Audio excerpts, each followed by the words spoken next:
Today we're going to be horse trekking in the beautiful mountainous landscape of the Peel Forest.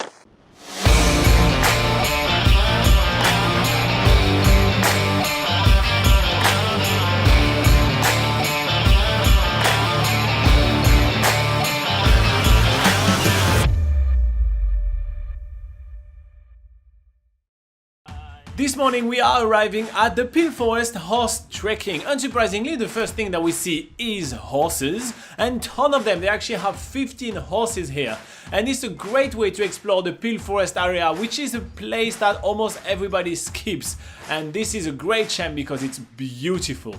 After doing a little bit of paperwork, we are finally meeting our horses. We're going to be riding Andy and Mac. They are two brothers and they are never seen apart, although Laura thinks that she's going to be riding a cat. After a brief introduction to our horses, Holly, which is going to be our guide today, is introducing us to horse trekking. We have both Laura and I horse trekked before, however, it's always good to get a bit of a reminder just because, well, they are animals and we want to make sure that we are safe on the horse. So now that our horses are confident with us, we are hopping on them, trying out a little bit of few commands, and then off we go for the horse trek of a lifetime. While we're getting started on this horse trek, Holly is outlining the plan for today. We're going to be doing a 4-hour horse trek up into the Peel Forest and up Mount Peel itself. So the tour starts a little bit by following the fields and pastures along some gravel roads as we're making our way towards the Peel Forest. And we definitely know we're getting off the beaten track when we have to cross a ford, and then we enter this huge field, which Holly says to us is actually the Peel Forest Airport. I can't believe this grassy field is used as an airport. The farmers in New Zealand are so crazy, but once we cross the airport, we are then getting into the thick of the forest.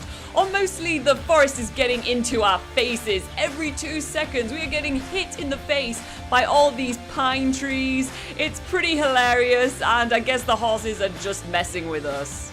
Andy, which is my horse, is taking a little bit of a sadistic pleasure in making me eat a bit of every single tree that we're passing through. We are eating some beautiful Douglas fern trees, we are eating some beautiful native canucas and manukas. There is a ton of different trees that I'm getting a taste of. Oh, Merry Christmas, everybody.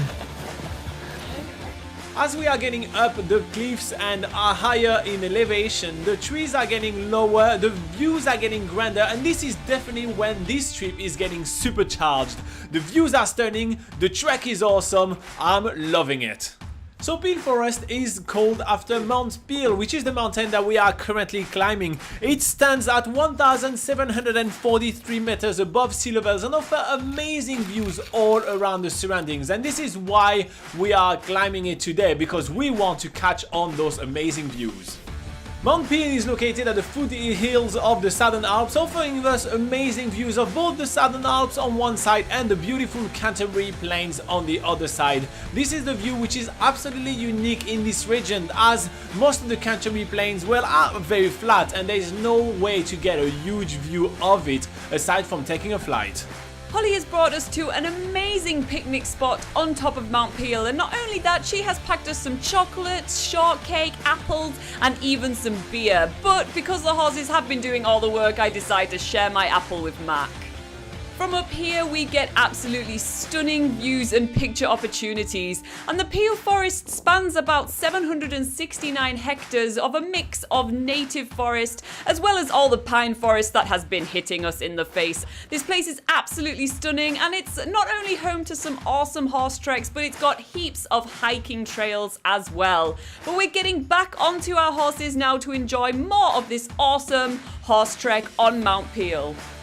By this point of the tour, we're getting a lot more used to our horses, and the really cool thing about Peel Forest horse trekking is that it really does cater to everyone. There's even a guy on our tour who's never even touched a horse in his life, so he's keeping up with us, and we're all just sort of going all at the pace that we choose. And if you wanted to canter and gallop through the fields, you can certainly do that as well.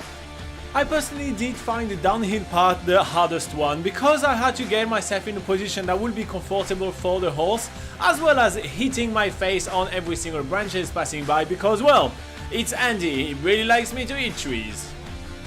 Holly is an absolutely awesome guide. She's telling us heaps of stuff about all the fauna and flora that we are seeing as we are going downhill. She's telling us heaps about all the different trees that we're seeing, from the kahikatea, the matai and the totara, which are three massive type of trees very common here in New Zealand, as well as all the different birds that we get to spot. We do spot some awesome fantails, some bellbirds, some New Zealand wood pigeon, and even some tui birds. And one of the fun parts of horse trekking is that the horse usually know the track much better than we do. So as soon as they realize that we are on the home stretch, they are actually getting really excited because they know that as soon as we get back to the stables, they are getting some food. So getting them to canter is actually super easy as we are making our way closer and closer to the stables. And as soon as we thought we were done with horse trekking, Holly is telling us that she has another tour going on this afternoon. So Laura takes the time to personalize her horse, and we are about to hop on to a brand new tour that's going to go through rivers and completely different type of forests. We're now joining one of the shorter tours that Peel Forest Horse Trekking offers, which is a 1-hour tour alongside the Rangitata River. There's now 12 people on horses, which makes it more of a horse mission, and we're going through a completely different type of forest, which is really adventurous as well. The terrain is really rough, there's a lot of mud to get through, there's been a few flooding recently as well, so we do a little bit of water crossings. It feels super adventurous, we're loving every single second of it.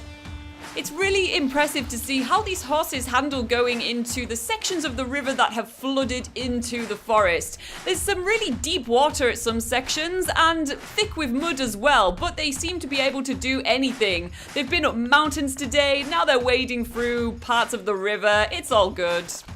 This trek is weaving itself in and out of the forest alongside the Rangitata River, which is actually a river that we were whitewater rafting the other day. Seeing the part of the river which is actually calm feels so weird, but we're doing something pretty adventurous ourselves still on some pretty steep sections of this horse trek.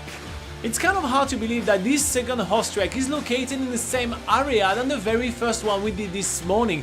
Everything seems different. Every single vegetation and trees are different. The track is completely flooded compared to going on top of the mountain ridge right before. It's crazy how eclectic the offering of horse trekking options is. As the tour concludes, we definitely feel a much stronger bond with our horses. They are obeying us much better, and we feel pretty sad to know that we have to leave them behind at the end of the day. But that's the way it goes. Tomorrow, we have to find ourselves another epic adventure in the Geraldine area, and they have to go on another tour in the Peel Forest. So today's offerings, we have mac, we have robin, we have cheese. Go!